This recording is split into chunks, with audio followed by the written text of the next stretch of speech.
Venimos hablando ya varios días o varios domingos, varios fines de semana.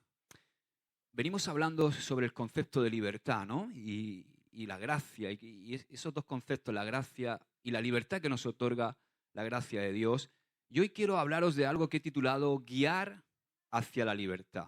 Yo creo que es un llamado que todos tenemos, un llamado de guiar a otros hacia la libertad que la gracia de Dios nos otorga. ¿Sabéis? Estaba leyendo algo que me llamó la atención esta semana y resulta que hubo un son mías todas. Esa es la dracma perdida.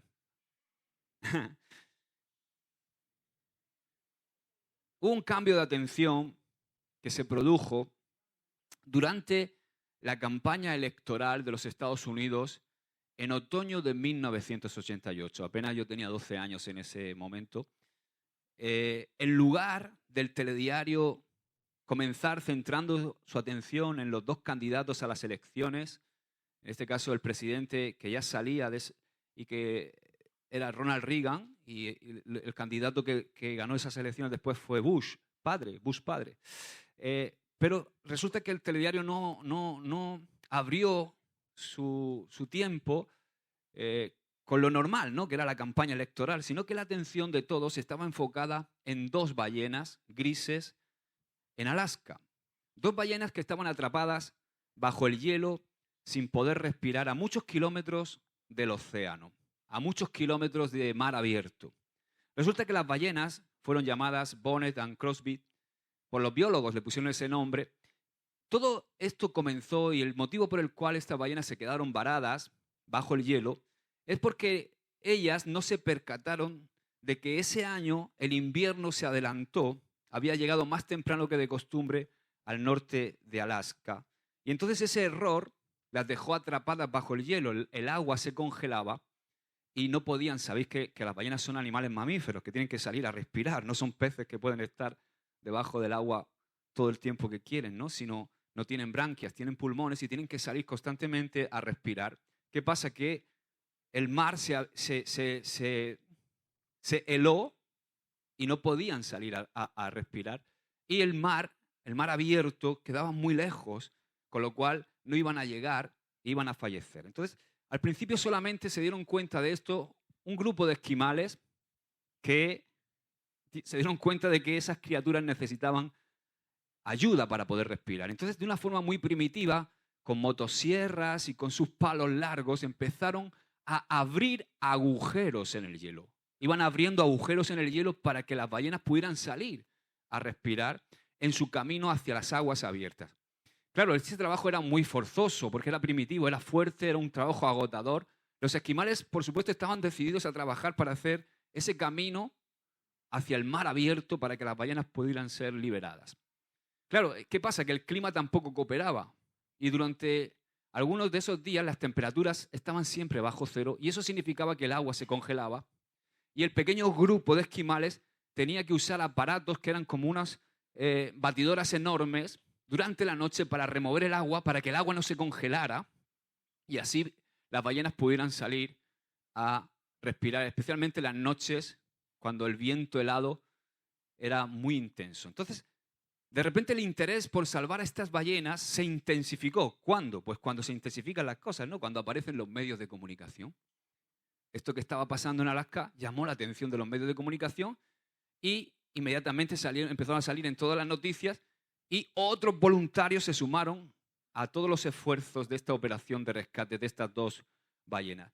Debido a que el plan original no avanzaba lo suficientemente rápido, llegó un tractor de esos tornillos, un enorme vehículo de 11 toneladas que iba rompiendo el hielo y quitándolo hacia un lado, abriendo un camino hacia el mar abierto, pero eso también era demasiado lento. Después de eso vino la Guardia Nacional, la cual trajo dos helicópteros esos, no sé si lo habéis visto, los helicópteros esos grúa, los CH-54, que sistemáticamente iban dejando caer cilindros de 5 toneladas sobre el hielo para abrir el hielo y que las ballenas pudieran ir kilómetro a kilómetro hacia el mar abierto. Lo más curioso es que a esta misión de rescate se sumaron los soviéticos. ¿Sabéis cómo estaba la situación en los años 80 de los soviéticos con los estadounidenses, verdad? La Guerra Fría y todo eso.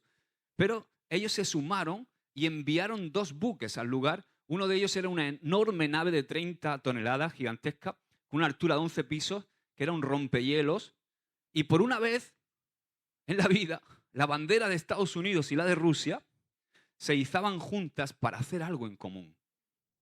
Todas las diferencias políticas, las diferencias sociales, las diferencias económicas, todos los conflictos militares, por un momento se dejaron a un lado para llevar a cabo esta inusual misión para que 2 ballenas pudieran ser libres. Finalmente, las ballenas fueron liberadas. Ocurrió en Point Barrow, en Alaska, y el mundo entero empezó a aplaudir a las agotadas ballenas que empezaron a nadar en mar abierto, ¿no? Fue un gran triunfo. Y te cuento esta historia porque resulta que aquí sucedió algo extraño, ¿verdad?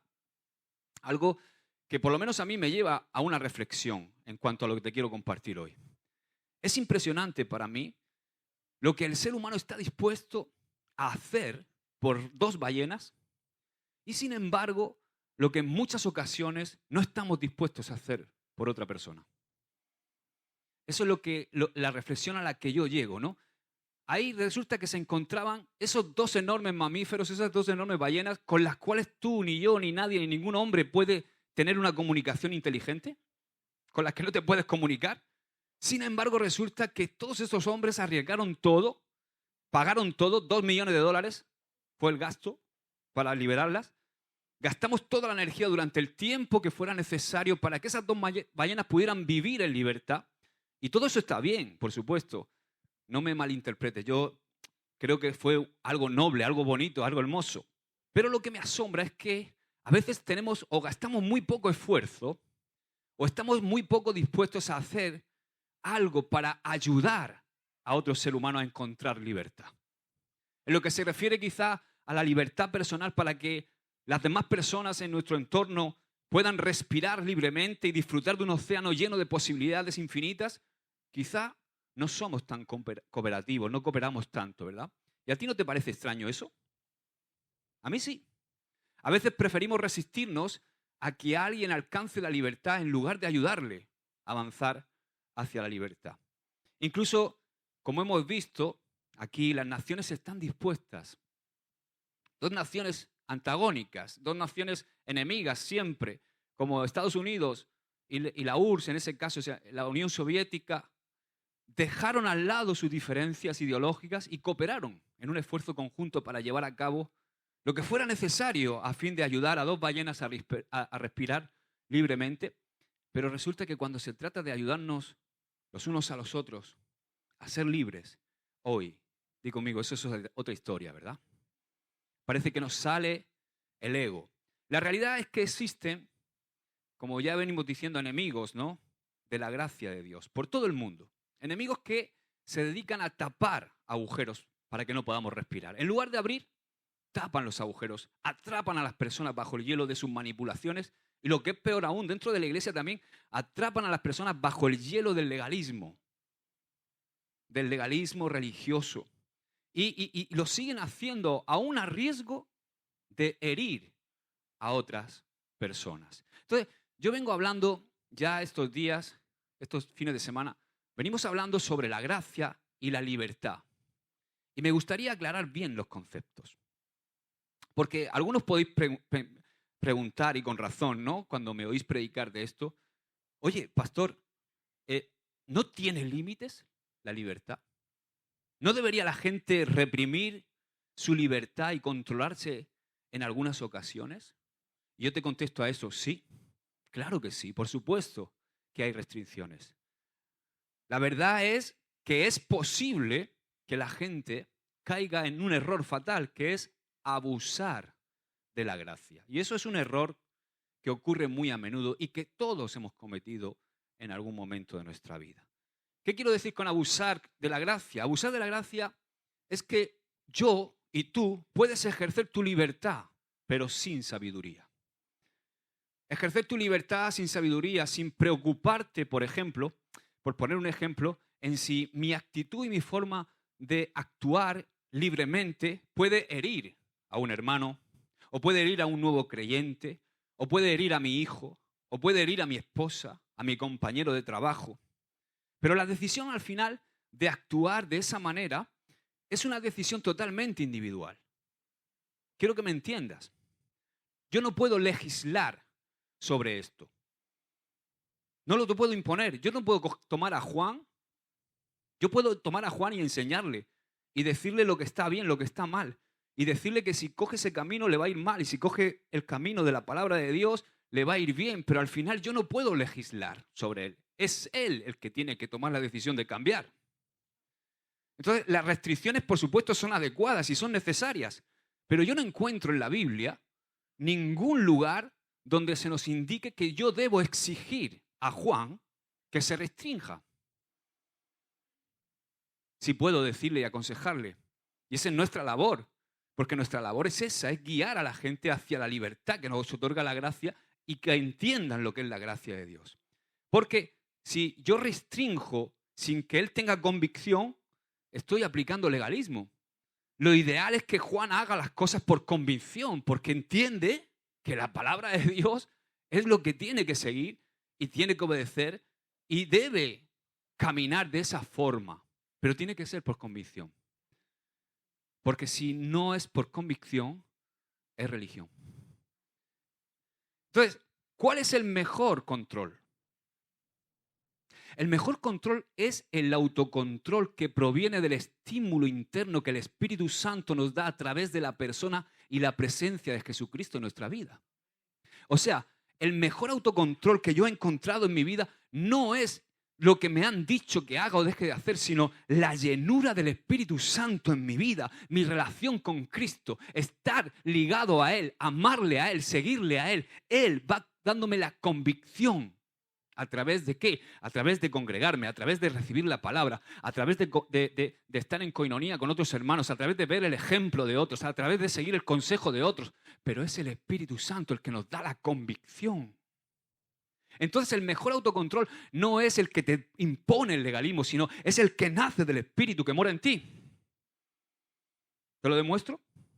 ¿Sabes lo que dice Gálatas 5, 22 y 23? Dice, mas el fruto del Espíritu es amor, gozo, paz, paciencia, benignidad, bondad, fe, humildad, dominio propio. Y termina diciendo, contra tales cosas no hay ley. ¡Wow! O sea, que el Espíritu Santo produce en mí ese fruto. Produce amor. Tengo amor con todo el mundo. No soy un estúpido ni un maleducado con la gente, sino que soy alguien que muestra amor. Tengo gozo. Camino siempre en gozo. La gente me ve contenta, feliz, disfrutando de la vida que Dios me ha dado porque es una vida abundante. Tengo paz. Soy una persona que tiene paz y que comparte la paz de Dios con los demás. Que quiere que la gente se ponga en paz con Dios. Es un pacificador. Esos son los llamados hijos de Dios, dice Jesús en el Sermón del Monte. Comparto la benignidad, soy bondadoso. Tengo fe, soy un hombre de fe. Tengo humildad para recibir el consejo. Tengo humildad para crecer. Y tengo dominio propio. Sé dominar mis impulsos carnales. Sé dominar mi carne. Y dice la palabra que contra tales cosas no hay ley. Entonces la ley que tiene que gobernar en tu vida no es la ley de la religión, es la ley del Espíritu. Entonces, ¿cuál es mi tarea? ¿Y cuál es tu tarea como hijo de Dios? Liberar a las personas, contarles estas verdades. La verdad te hace libre. Entonces, la tarea nuestra es liberar a las personas y la tarea de Dios es controlar a las personas por su Espíritu. Y yo sé que Dios hace mejor su tarea que nosotros. Porque nosotros a veces queremos ser Dios. Pero no es nuestra tarea ser Dios. Ahora yo quiero que veamos algunas maravillosas verdades concernientes a la libertad. Me gusta pensar en algunos versículos de la Biblia como agujeros que nos ayudan a respirar. Versículos que hay en la Biblia que son agujeros que nos ayudan a respirar. Y con esto quiero decir que son versículos que nos estimulan a ser verdaderamente libres. Versículos que nos liberan. Si tú deseas ser libre, verdaderamente libre, de todas las trampas de la opresión y las prisiones del legalismo, lee estos versículos una y otra vez. Gálatas 5:1, por ejemplo, anótalo. Estad pues firmes en la libertad con que Cristo nos hizo libres y no estéis otra vez sujetos al yugo de la esclavitud. Romanos 6:7 dice, porque el que ha muerto, nuestra vieja naturaleza, nuestro viejo Adán, la carne ha muerto. Y así, ¿por qué? Porque hemos sido justificados por el pecado. Ahora tenemos libertad. Ya no estamos oprimidos por el pecado. Ya no hemos cambiado de amo. Ahora nuestro amo es Jesucristo y no el diablo y el pecado. Romanos 8:2 dice, porque la ley del Espíritu, ahí está, la ley del Espíritu, de vida en Cristo Jesús, me ha liberado de la ley del pecado y de la muerte. Romanos 8:31, 32. Ahí, aunque ponga 31, 31, es 31, 32. ¿Qué pues diremos a esto? Si Dios es por nosotros, ¿quién contra nosotros? El que no escatimó a su propio Hijo, sino que lo entregó por todos nosotros, ¿cómo no nos dará también en Él todas las cosas? Aleluya. Y mira lo que dice Juan 8:32. Y conoceréis la verdad, y la verdad os hará libres. Juan 8:36. Así que si el Hijo os libertare, seréis verdaderamente libres. Toma todos esos versículos, subráyalos esta semana, léelos en tu casa, porque son agujeros que Dios abre para que puedas respirar. Y más versículos como estos, si tú practicas el leer estos versículos, van a empezar a llamar tu atención cuando el tema de la libertad vaya surgiendo de las Escrituras. Ahora, por ejemplo, Pablo le escribe a Timoteo y dice que Dios nos da abundantemente todas las cosas. ¿Para qué? Dile al que tienes al lado, tienes que disfrutar. No puedes ser un amargado de la vida que amarga a todo el mundo a tu lado. Para que las disfrutemos. O sea, Pablo le dice a Timoteo, Dios nos da todas las cosas abundantemente para que las disfrutemos. Wow. Y a mí, ¿sabes qué? Este es mi llamado. A mí no se me ocurre una misión más elevada en la vida que la de ayudar a otros a disfrutar la vida abundante que Dios ha provisto para cada uno de nosotros. Y a mí me da pena gente que debería estar siempre feliz, que debería disfrutar de la vida abundante, de no solamente disfrutarla y vivir en plenitud y ofrecerla a su entorno. Me da mucha pena ver a gente que no disfruta de esa vida. Y en cambio veo a mártires que entregaron su vida, que han disfrutado la vida más que algunos millonarios hoy día. ¿No te parece una tragedia? Por eso esta es una de las metas de mi vida, ayudarte a disfrutar la vida. Amén, dale un aplauso al Señor. Creo que debe ser tu meta también. Debe ser tu meta. Nuestro ministerio consiste en tratar correctamente con los pecados de las personas, ayudarles a ser libres del pecado, de la esclavitud del enemigo. Ayudar a todas esas personas que nos rodean, animarlas, levantarlas, decirle, oye, Dios te ama. Quitar el velo de la culpa, quitar la vergüenza de su vida, ayudarles a conocer a Jesús. Ese es nuestro llamado. Y que disfruten la vida que nosotros estamos disfrutando. Ahora sí, nosotros estamos disfrutando la vida.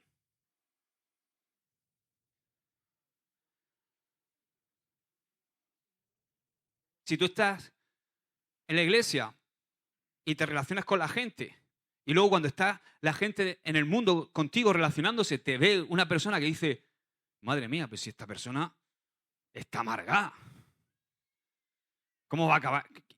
¿Qué testimonio estás dando?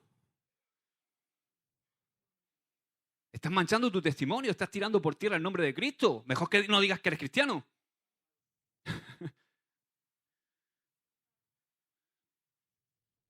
¿Sabes que hay cargas que a veces nos impiden vivir esa vida?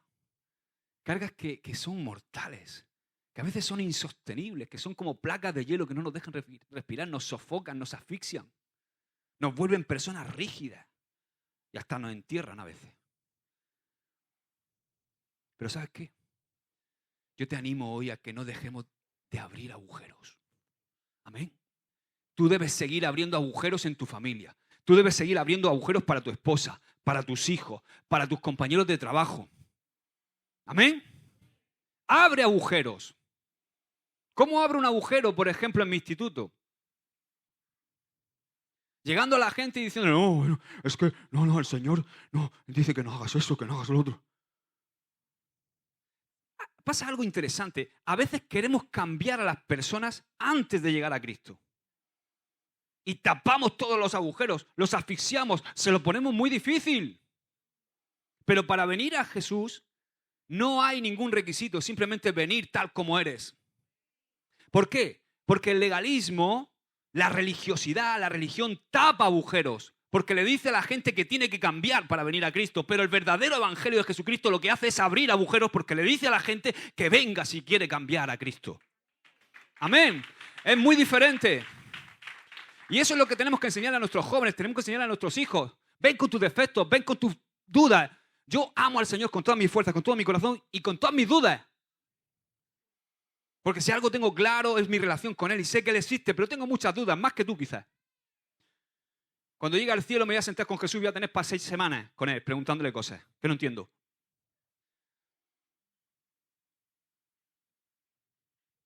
Pero amar a Jesús es por fe. Y la fe no necesita ver.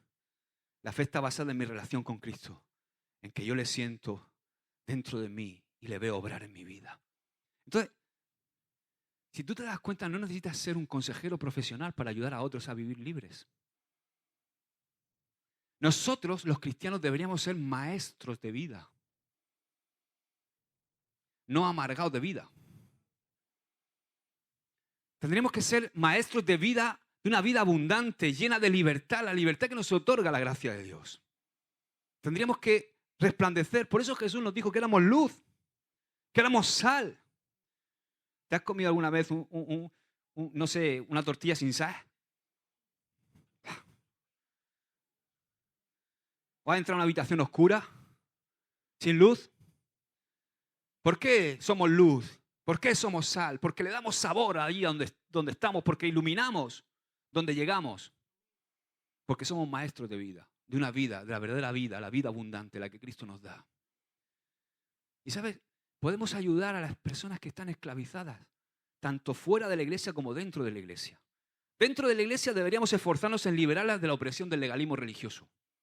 Y fuera a liberarlas de la opresión del diablo y del pecado en todas sus formas. Ahora, yo quiero que vayamos a la palabra. Que pensemos en lo que Pablo le dijo a los corintios cuando escribió el maravilloso capítulo 10 de Corintios, de Primera de Corintios. Dice Primera de Corintios 10:25, lo voy a leer de la Nueva Traducción Viviente. Así que pueden comer cualquier carne que se venda en el mercado sin preguntar nada por motivo de conciencia. Pues la tierra es del Señor y todo lo que hay en ella. Si alguien que no es creyente los invita a cenar a su casa, acepten la invitación si desean. Coman todo lo que les ofrezcan sin preguntar nada por motivos de conciencia. Pero supongamos que alguien les dice, esta carne se ofreció a un ídolo. No la coman por respeto a la conciencia del que lo dijo. Tal vez no sea una cuestión de conciencia para ustedes, pero lo es para la otra persona. Pues, ¿por qué tendría que ser restringida mi libertad por lo que piense otra persona? Si puedo darle gracias a Dios por la comida y disfrutarla, ¿por qué debería ser condenado por comerla? Es interesante, ¿verdad? Tú estás diciendo, madre mía, me está dando hambre. El capítulo 10 de 1 Corintios centra su atención en el acto de comer carne. Escucha bien esto. En aquellos días, en los días de Pablo, cuando Pablo está escribiendo esto a los corintios, el tabú máximo no era ir al cine, o ir a la discoteca, o hacerse un tatuaje, o llevar ropa moderna, pantalones rotos predicando, o ponerse un piercing, o un pendiente, o bailar. No, el tabú no era ese. El problema principal era este. ¿Deben los cristianos comer carne que ha sido ofrecida a los ídolos? ¿Qué es eso? ¿Qué ha sido ofrecida a los ídolos? Aguanta, León. ¿Qué ha sido ofrecida a los ídolos? Voy a intentar explicarte esto. O sea, escucha bien, en los rituales paganos de la antigüedad se ofrecían porciones de carne a los ídolos. Parte de la res o del becerro la que sobraba, o sea, un trozo lo ofrecían a los dioses y la otra carne era vendida en el mercado. Era carne normal, buenísima. Había cristianos de aquel momento, de aquel tiempo, que no tenían ningún problema en consumir esa carne. Otros pensaban que no debían hacerlo. ¿Cuál era el razonamiento de los que pensaban que no debían hacerlo? Bueno, es sencillo, pero equivocado, para mi parecer. Decían, esa es carne que ha sido ofrecida a los ídolos. No debemos comprarla ni debemos comerla. ¿Por qué? Porque está contaminada por su vinculación con los ídolos del templo y los ritos paganos. Entonces Pablo lo que está haciendo es escribirle a los corintios diciendo, la carne no está contaminada por el hecho de que parte del animal haya sido sacrificada en un altar pagano. ¿Por qué? Porque no hay manera alguna de que un ídolo que no existe, de madera o de piedra, pueda contaminar un pedazo de carne. Por eso Pablo explica, coman cualquier cosa que se venda en el mercado. O sea, Pablo se sentía libre para comer, aunque otros no se sintieran libres para comer esa carne. Fíjate lo que dice el verso 27, dice, si alguien que no es creyente los invita a cenar a su casa, acepten la invitación si desean. Coman todo lo que les ofrezcan sin preguntar nada por motivos de conciencia. O sea, ¿qué está haciendo Pablo aquí? Pablo está cavando un agujero en el hielo. Está cavando un agujero para que la gente pueda respirar. Pablo está liberando a los cristianos de Corinto. O sea, no preocuparos acerca de la carne que se sirve en la mesa de un incrédulo. Si un incrédulo te invita a un asado, genial, come sin hacer preguntas. Y también está dando sabios consejos acerca de las ocasiones en que es mejor no comer. Dice que por motivos de conciencia de la otra persona, por amor a la otra persona, pero la regla principal es comer carne. La excepción es no comerla. ¿Entendéis, verdad?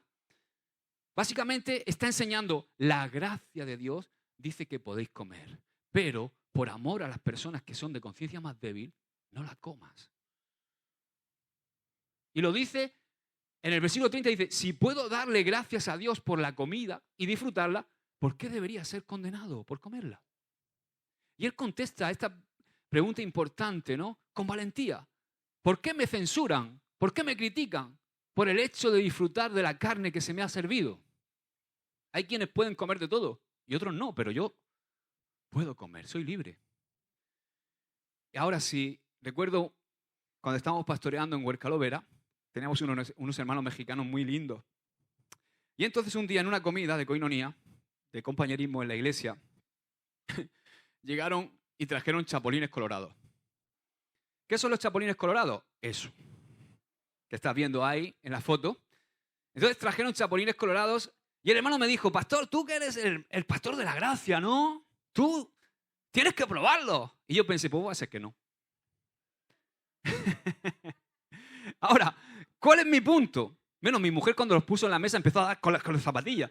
Pensaba que se habían subido unos bichos a la mesa. Digo, no, que es comestible. No le vaya a dar, hija. Entonces, ¿cuál es el punto al que quiero llegar con esto? Debido a la gracia, mi hermano mexicano puede comer chapulines hasta que se hinche. Y yo también puedo. O sea, no hay problema con eso. Yo también puedo. Está bien si él quiere, pero sucede que Dios no me ha guiado a mí a comer bicho.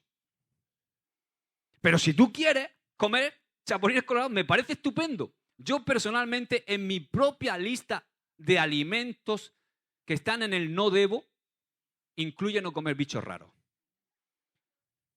Pero quizá tú tienes en tu lista el poder comerlos.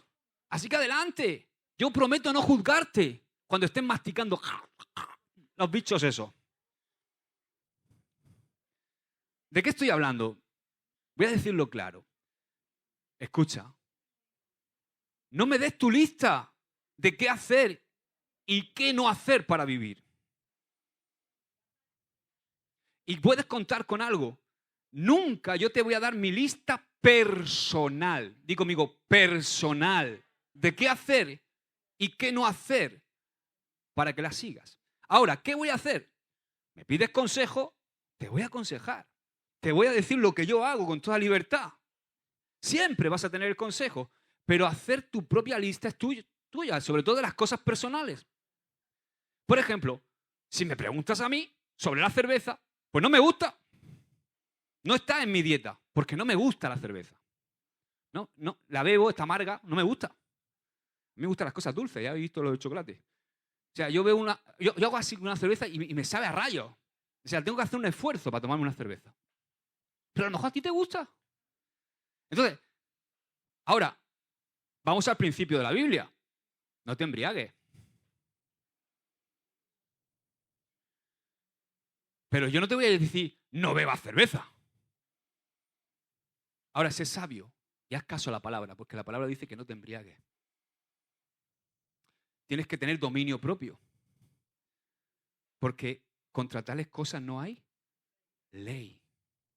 O sea, puedes vivir en libertad, pero tú tienes que tener el autocontrol que el Espíritu te da. No sé si estoy siendo claro.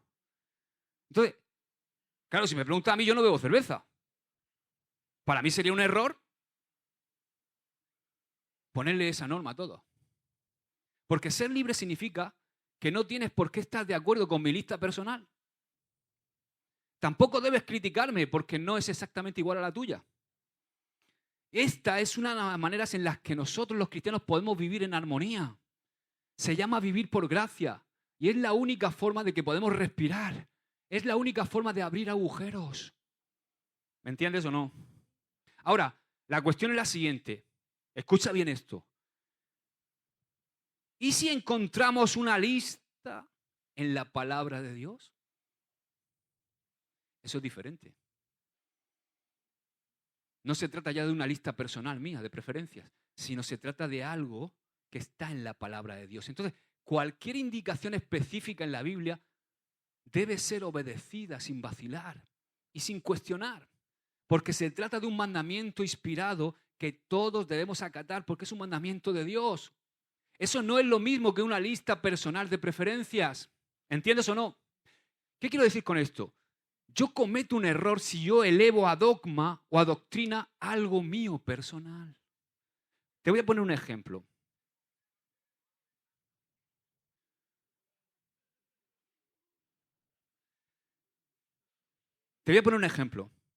Por ejemplo, imagínate que yo tengo mi trato personal igual que tú con Dios. Igual que hemos dicho que Dios es Padre y yo no trato igual a mi hijo Aarón en base a cómo es Aarón que trato a Rubén. Rubén es de una manera distinta y Abel es de otra manera distinta. Todos tienen beneficios y bendiciones generales porque son mis hijos, pero luego yo tengo un trato personal con cada uno en base a su personalidad y cómo son cada uno. Y Dios es igual, a ti te trata en áreas que a mí no me trata, o quizá trata en áreas mías que a ti no. Entonces es distinto el trato personal. Entonces en mi trato personal, por ejemplo, a mí me pasó algo hace unos años. Yo he jugado al fútbol muchos años. El fútbol para mí era mi pasión. De hecho, llegó a ser un ídolo, se convirtió en un ídolo. El fútbol, el jugar al fútbol, yo vivía por el fútbol y por el deporte. Entonces, ¿qué pasa? Que llegó un momento que Dios, en su trato personal, yo iba creciendo espiritualmente y Dios me dijo un día, en mi tiempo personal, ¿tú me amas? Yo te amo, Señor, claro que te amo. Entrégame el fútbol. Uf. Sí, Señor, te lo voy a entregar. Entonces, ¿qué pasa? Que, fijaos si me gustaba a mí el fútbol, que yo llegué un día y le dije a mi pastor, pastor, ¿por qué no ponemos las reuniones los domingos por la tarde para que yo pueda ir a jugar al fútbol los domingos por la mañana? ¿Qué te parece? ¿Te ríes? Yo también. Ahí mi pastor dijo, sí, bueno, voy a orar. Como diciendo, tira para allá. Pero resulta que el Señor me pidió el fútbol. Yo dije, Señor, te entrego el fútbol. Ya no voy a jugar más al fútbol. Ya tengo 37 años, ya no voy a jugar más al fútbol. Entonces, ¿qué pasa? Que luego venía, y yo estaba ahí en ese tiempo liderando con los jóvenes, y llegaban los jóvenes y decían, pastor, hemos quedado para jugar al fútbol, ¿te vienes a jugar al fútbol? Y yo decía, no. ¿Por qué? Porque yo ya no le había entregado eso. Era un voto que yo le había hecho al Señor. Ahora, mi error hubiera sido decirle a los jóvenes, no podéis jugar al fútbol, porque el fútbol se puede convertir en un ídolo en vuestra vida. No. Eso es elevar a un dogma o a una doctrina algo personal mío, que no está en la Biblia. Eso es imponer algo. Eso es tapar agujeros. ¿Entiendes, verdad? Entonces, ha pasado muchas veces, ha habido errores de hombres de Dios que han tenido un trato personal con Dios. Dios ha hecho algo en sus vidas poderoso y lo han elevado a dogma como si fuera algo que se tiene que dar en la vida de todos. Pero eso es un gran error. Y ahí cometemos fallos, porque eso es imponer cosas que la Biblia no dice. ¿Me estoy comunicando esta mañana? Entonces, mi exhortación, ¿cuál es? Yo te exhorto a que tú orientes toda tu vida por la palabra de Dios. Que lo hagas con todo tu corazón, sin tomar en cuenta lo que puedan considerar otras personas. Sigue lo que la palabra de Dios dice al pie de la letra. Ama la palabra, obedécela, óyela y hazla. Pero cuando surgen cuestiones polémicas que no se especifican en la Biblia, entonces eso se convierte en un asunto de preferencia o de convicción personal. Si quieres comer bichos, hínchate a comer bichos, pero no me obliga a mí a comer bichos. ¿Entienden, no? Porque eso tiene que ver con tu trato personal con Dios. Y es lo que Pablo está enseñando. Dios nos ha dado a nosotros, sus hijos, una maravillosa libertad en Cristo. Y no solamente, escucha bien esto, no solamente implica libertad del pecado y libertad de la vergüenza del pecado, libertad del diablo y todas sus acechanzas, sino que también es libertad en tu estilo de vida. ¿Para qué? Para que pueda haber multiforme gracia. ¿Tú te imaginas que todos fuéramos iguales? Mira, hay un chico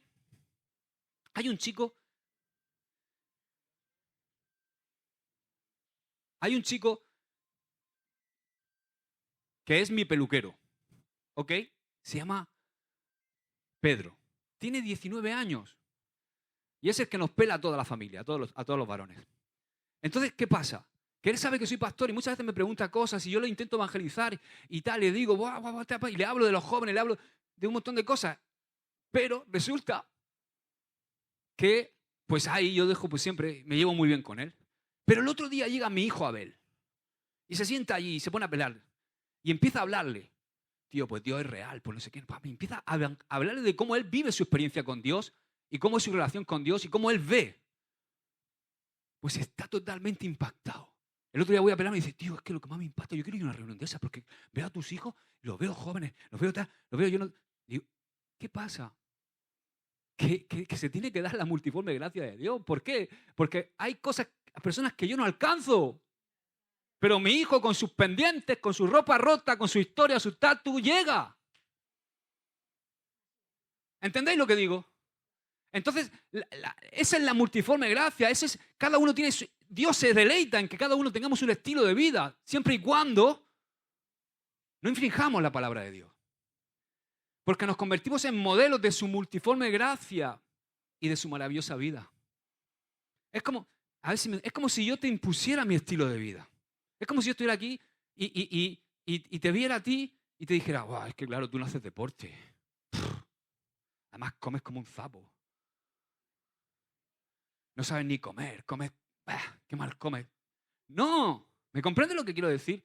Yo te voy a modelar y si me preguntan mi estilo de vida te lo voy a decir con toda libertad. Pues yo soy un chico que practica el deporte, un chico, ya bueno, 48 años, pero que practico el deporte, que me encanta hacer deporte, que me encanta cuidarme, que me encanta tener una alimentación sana. Por eso no tengo barriga. Pero ¿tú quieres tener barriga? ¡Dale! Yo no te puedo imponer eso. ¿Comprende, verdad? Entonces, se trata de un estilo de vida. Porque a lo mejor tú tienes que estar en gordos anónimos y llegar a gordos anónimos con Cristo para que los gordos anónimos se conviertan. O calvos anónimos. No sé. ¿Me entiendes lo que te quiero decir, verdad? Entonces, es difícil ser libre y disfrutar de la libertad y permitir que otros disfruten de su libertad si somos gente insegura. Tenemos que estar contentos con cómo Dios nos ha hecho. A veces es difícil porque muchas veces nosotros hemos sido criados por padres que han sido muy legalistas en la iglesia, muy rígidos. O hemos sido orientados por pastores legalistas con una necesidad de intentar dominar a la gente y de agradar a todo el mundo. Son padres quizá o líderes dados a juzgar, a manipular, a controlar. Lo peor es que con frecuencia, y eso es lo peor, ¿no? Estos líderes han utilizado la Biblia como un garrote para someter a la gente en lugar de usar la Biblia como una guía para llevarlos y conducirlos a la gracia de Dios. Amén. Y sabes, yo entiendo porque a los que hemos vivido bajo la nube del legalismo, a veces nos lleva años tener por fin el valor para caminar libremente en la gracia de Dios. Por desgracia, algunos de los que nos damos cuenta de que la gracia es maravillosa, también pasa que nos vamos al otro lado. Y que cuando recibimos esa libertad, lo que hacemos es excedernos en el uso. Y muchos de nosotros hemos abusado de la gracia de Dios. Ese es otro error. ¿Por qué? Porque para mí es tan trágico es abusar de la gracia como estar bajo el legalismo. Entonces lo que necesitamos es una de mis palabras favoritas. Mi palabra favorita, me la voy a tatuar. Balance. Equilibrio. Amén. Di conmigo equilibrio. En la enseñanza anterior del domingo pasado, me referí a la primera parte del capítulo 6 de Romanos. Y ahora quiero que terminemos en la segunda parte del capítulo 6 de Romanos. Pero en primer lugar me gustaría volver a examinar esas dos preguntas en torno a las cuales gira Romanos 6. Las preguntas pueden parecer iguales, pero no son iguales. Estas dos preguntas son distintas. La primera pregunta es, ¿qué diremos? Dice Romanos 6.1. ¿Qué diremos entonces? ¿Continuaremos pecando para que la gracia abunde? Como sabéis, en Romanos 5.20, Pablo había dicho, donde el pecado abundó, sobreabundó la gracia. Claro, al decir donde el pecado abundó, sobreabundó la gracia, la pregunta lógica es la de Romanos 6.1. O sea, si abunda donde abunda el pecado, sobreabunda la gracia, entonces ¿qué? ¿Continuamos pecando para que la gracia abunde? Permíteme parafrasear la pregunta. O sea, de Pablo. Pablo está diciendo, ¿debemos continuar viviendo bajo el dominio del pecado para que la gracia pueda sobreabundar más y más? Y él contesta, de ninguna manera, ni loco, ni se te ocurra. Si lo pensamos, esta primera pregunta tiene que ver con aquellos que no viven en libertad. O sea, son aquellos que eligen el pecado como opción de vida, que eligen al pecado como su amo dominante y eligen el pecado como estilo de vida. O sea, y son cristianos, pero son cristianos demasiado sensibles al pecado, que caen constantemente, que tienen una vida inconstante, que tienen una vida de derrota, que van siempre amargados, que nunca manifiestan la vida del Espíritu en su vida, que no viven en victoria, sino que viven en derrota, viven con el miedo al fracaso constantemente, en lugar de preocuparse por todos los beneficios positivos de servir a Cristo y de disfrutar de la libertad que Él nos da, de disfrutar de su vida abundante, de todo lo que Él nos ha proporcionado, siguen viviendo bajo el dominio de su vieja naturaleza. Y no crecen y no pasan de ahí. ¿Y sabes qué? Viviendo de esa manera, acaban desarrollando una mentalidad negativa. Mentalidad negativa que al final se convierte en una mentalidad tóxica. Y que también se imparte a la gente que tienes alrededor, a tus hijos, a tu familia, a los hermanos de la iglesia, a tus compañeros de trabajo. ¿Por qué? Porque tienes una mentalidad de derrota, estás programado para pecar. Te sientes impotente contra todos los impulsos de tu vieja naturaleza, constantemente caes. Es igual que si, por ejemplo, mi hijo Aarón se saca el carnet de conducir, que ya va siendo hora, hijo, a ver si este verano, se saca el carnet de conducir y llega él con la ilusión, papá, ya tengo el carnet de conducir. Entonces yo cojo, digo, hijo, la llave, toma la llave. Ahora, escúchame, toma la llave y recuerda que te vas a estrellar. Recuerda que va a tener un accidente. Así que lo primero que tienes que hacer, espérate, déjame el móvil, memoriza aquí el número de la compañía de seguro. Así cuando tengas el accidente puedes llamar al número de la compañía de seguro, aquí tienes la llave, disfruta del paseo y de tu accidente. ¿No te parece un consejo raro? Raro y negativo, ¿verdad? Pues así somos muchas veces. Es lo que hacemos muchas veces con gente que se acaba de convertir. Escucha, tranquilo, Sergio.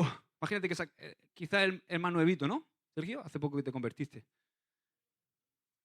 Escucha, Sergio, necesitas saber que vas a pecar. Tú imagínate que te estoy diciendo eso. Así que memoriza de memoria 1 de Juan 1:9. Dios te va a perdonar si te arrepientes. ¿De acuerdo? Y de este modo, cuando peques, ya sabes lo que tienes que hacer. Pero resulta que pocas veces abrimos agujeros. Porque pocas veces le decimos a la gente, cuando es nuevo cristiano, yo quiero decirte a ti, Sergio, escúchame, mírame a los ojos. Sergio, ¿sabes qué? ya no tienes que servir más al pecado. En realidad, puedes vivir muchos días sin pecar, sin caer en el pecado, porque ahora tienes un nuevo amo que se llama Cristo Jesús. ¿Y sabes algo más? Tienes un poder dentro de ti que es el Espíritu Santo. Y tienes una guía que es la palabra de Dios. Y cuando tú activas todo eso en tu vida, puedes disfrutar de una vida maravillosa, de una vida abundante. Quizá puede ser que tengas algún accidente en algún momento, que en algún momento caigas. Puede ser que peques. Pero cuando eso suceda, ya te diré lo que tienes que hacer. Eso no debe ser la norma en tu vida, sino eso debe ser la excepción en tu vida. La buena noticia es que eres libre del viejo amo. Ahora puedes vivir en libertad para Cristo Jesús. Dale gracias a Jesucristo. La gracia te ha hecho libre. ¿No te parece mejor eso? ¿No te parece mejor darle las llaves a mi hijo? Toma, hijo, disfruta de tu carnet y de tu coche, que ahora eres libre para conducir. Para mí eso es abrir un agujero en el hielo, para que la gente pueda respirar y para que puedan llegar al océano del Espíritu. ¿Sabes? La mayor libertad que un ser humano puede tener es vivir en la nueva naturaleza que Dios nos da. Es vivir en el Espíritu. Vivir en el Espíritu es la vida balanceada. Es el equilibrio. Porque es como fuimos creados para vivir. Lo que pasa es que con el pecado, en el huerto del Edén se perdió ese equilibrio. Entonces, vivir en la nueva naturaleza, en el Espíritu, es la verdadera manera de vivir libre. Y esa vida nos ha sido concedida a ti y a mí por gracia el día que nosotros pusimos nuestra fe en Jesucristo y creímos en Dios. Ahora, la segunda pregunta es en el verso 15 de Romanos 6. Entonces, ¿qué? ¿Pecaremos porque no estamos bajo la ley, sino bajo la gracia? Y dice Pablo, de ningún modo, ni loco. O sea, esta pregunta puede parecer la misma que la otra, pero es muy diferente a la primera. ¿Por qué? Porque esta pregunta es, ¿debemos pecar deliberadamente porque ahora no estamos bajo la ley, sino bajo la gracia? En otras palabras, pastor, ¿puedo ir a toda máquina? ¿Puedo desactivar todos los frenos? Es como si mi hijo dice, papá, ¿pero puedo conducir sin freno? ¿Puedo ir sin frenos en la vida porque ya no estamos bajo la ley? ¿Significa que estoy totalmente libre? ¿Que puedo comer lo que quiero, puedo beber lo que quiero, divertirme lo que quiero, puedo hacer lo que quiero con mi vida? ¿Porque estoy bajo la gracia? Eso es el gran error. Un error fatal. Hay personas que usan la gracia de Dios para justificar su desobediencia deliberada. He visto gente ir tanto al extremo en esta área de abusar de la gracia que se convencen a sí mismos que está bien desobedecer las declaraciones específicas que la Biblia o los principios que la Biblia nos da. Y te tengo que decir, cuidado, porque para mí eso es un suicidio espiritual y puede arruinar tu vida completamente. Lo peor que me ha pasado es que a veces cuando preguntas a muchas de estas personas, tío, ¿cómo puedes justificar esa vida irresponsable que estás teniendo, esa vida con tan poca sabiduría? Y muchos se refieren a la gracia. No, es que pues Dios en su gracia. Pero ¿cómo que su gracia, tío? La gracia no es una licencia para pecar 007, como James Bond. Licencia para matar. No, no es licencia para pecar. No, eso no es la gracia. O sea, tergiversar la palabra de Dios para satisfacer mi deseo carnal no tiene nada que ver con la gracia. Eso es más bien una desgracia. Eso es libertinaje. ¿Y sabes qué? El libertinaje es el peor de los amos. El libertinaje es una forma de esclavitud. El libertinaje es un disfraz de la desobediencia y de la rebeldía contra Dios. Algunos definen el libertinaje como la gracia sublime. Yo lo llamo abusar de la gracia. La gente que vive en ese libertinaje no solamente vive confundida y dañada, sino que también confunde y daña a otros. Y de eso se trata la segunda mitad de Romanos 6. Gente que está tan decidida a volar en su libertad, que abusan de la libertad que les ha sido dada. Pero déjame decirte algo. Lo sabio es pensar en la gracia como un privilegio inmerecido, para disfrutarlo, para protegerlo, pero no pensar en la gracia como una licencia para complacernos a nosotros mismos. Por eso quiero terminar dejándote algunas advertencias importantes que todos debemos saber para seguir libres o para ser libres. que debemos saber si somos libres. Todos los que vivimos en un país libre, como es España, necesitamos recibir ciertas advertencias, ¿o no? Por eso, no debe sorprendernos que Dios nos dé algunas advertencias para que no abusemos de la gracia. Y estas advertencias están en Romanos 6, 16 al 23. Vamos a leerlo. Dice el verso 16 de Romanos 6, ¿no sabéis que cuando os presentáis a alguno como esclavos para obedecerle, sois esclavos de aquel a quien obedecéis, ya sea del pecado para muerte o de la justicia, o de la obediencia para justicia, perdón? Pero gracias a Dios que aunque erais esclavos del pecado, os hicisteis obedientes de corazón a aquella forma de enseñanza a la que fuisteis entregados. Y habiendo sido libertados del pecado, os habéis hecho siervos de la justicia. Hablo en términos humanos por causa de la debilidad de vuestra carne. Porque de la manera que presentasteis vuestros miembros como esclavos a la impureza y a la iniquidad, para iniquidad, así ahora presentad vuestros miembros como esclavos a la justicia para santificación. Porque cuando erais esclavos del pecado, erais libres en cuanto a la justicia. ¿Qué fruto teníais entonces en aquellas cosas de las cuales ahora os avergonzáis? Porque el fin de esas cosas es muerte. Pero ahora, habiendo sido libertados del pecado y hechos siervos de Dios, tenéis por vuestro fruto la santificación y como resultado la vida eterna. Y dice el 23, porque la paga del pecado es muerte, pero la dádiva de Dios es vida eterna en Cristo Jesús, Señor nuestro. Amén. Ninguna de las advertencias que hemos leído ahí es complicada, pero para poder captarla es necesario que nos concentremos unos minutos. Por alguna razón, esta información no se oye muy a menudo en la iglesia, de modo que necesitamos aprender a manejar la gracia. Existe un principio elemental que está entretejido en las palabras del versículo 16. Mira lo que dice, ¿no sabéis que cuando os presentáis a alguno como esclavos para obedecerle, sois esclavos de aquel a quien obedecéis, ya sea del pecado para muerte o de la obediencia para justicia? Si tú me pides a mí que yo resuma la enseñanza de hoy en una frase, si hay una frase que tienes que anotar en tu cuadernito que se te quede, es esta. La manera en que vivimos depende del amo que elegimos. La manera en que tú vives depende del amo que eliges. Dice, ¿no sabéis que cuando os presentáis a alguno como esclavos para obedecerle, sois esclavos de aquel a quien obedecéis? Está claro, ¿verdad? Está claro que someterse a un amo es lo mismo que ser esclavo de ese amo. Ahora, ¿qué alternativas tenemos? Solamente dos. Nos podemos hacer esclavos del pecado para muerte o de la obediencia a Dios para justicia. Cuando tú envías a tus hijos al colegio, tú le dices a tus hijos, oye, hijito, papá y mamá no van a estar ahí con vosotros. ¿Para qué? No vamos a estar en el colegio para ayudaros a decidir. Vais a tener compañeros que os van a animar a que hagáis cosas bien y vais a tener compañeros que os van a animar a que hagáis cosas mal. Lo que debes hacer es tener sabiduría y elegir bien. Sé sabio, hijo. O sea, en términos de Romanos 6 le estaríamos diciendo a nuestros hijos, servid al amo indicado, vincúlate a la justicia. Como vemos, o como todos sabemos, antes de que Jesús estuviera presente en nuestras vidas y le entregáramos nuestra vida, tú y yo no teníamos otra opción. Todos estábamos atrapados bajo el hielo.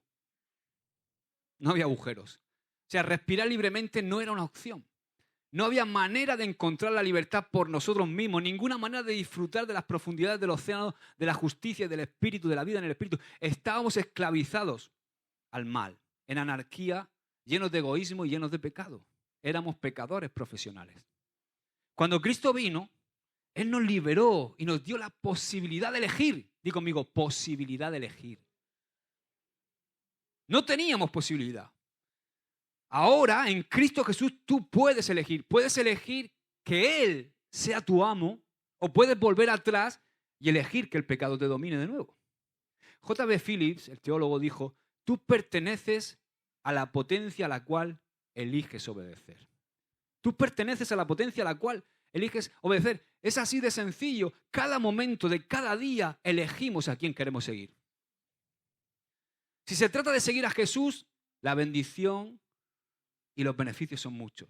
Pero si sigues el pecado, las consecuencias son destructivas.